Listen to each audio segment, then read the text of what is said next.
আসসালামু আলাইকুম প্রিয় ভাই ও বোনেরা।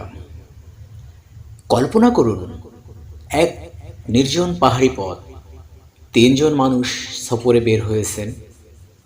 হঠাৎ শুরু হলো প্রচণ্ড বৃষ্টি। বাঁচার জন্য তারা আশ্রয় নিল একটি গুহায়। কিন্তু মুহূর্তের মধ্যেই এক বিশাল পাথর গড়িয়ে এসে গুহার মুখটা বন্ধ করে দিল। চারিদিকে অন্ধকার, বের হওয়ার কোনো উপায় নেই। তখন তারা বুঝতে পারল মানুষের শক্তি এখানে কোনো কাজে আসবে না।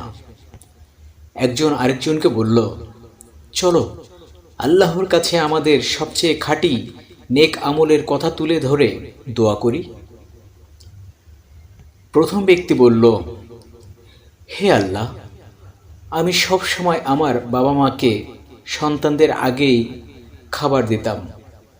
একদিন দেরি হয়ে গেল, কিন্তু তাদের না জাগিয়ে সারা রাত অপেক্ষা করলাম শুধু তোমার সন্তুষ্টির জন্য।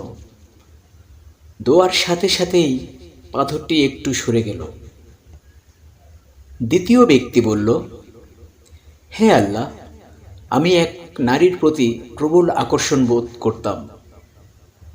তোমার ভয়ে পাপ থেকে নিজেকে বিরত রেখেছিলাম। পাথরটি আরও সরে গেল। তৃতীয় ব্যক্তি বলল, হে আল্লাহ, আমি একজন শ্রমিকের পারিশ্রমিক আমানত হিসেবে রেখে দিয়েছিলাম। বছর পরে তা বহু সম্পদে পরিণত হলেও আমি বিনিময় ছাড়াই সব ফিরিয়ে দিয়েছিলাম শুধু তোমার জন্য। এই দোয়ার পর পাথরটি পুরোপুরি সরে গেল। আলো ঢুকল গুহার ভেতর। তারা নিরাপদে বের হয়ে এলো।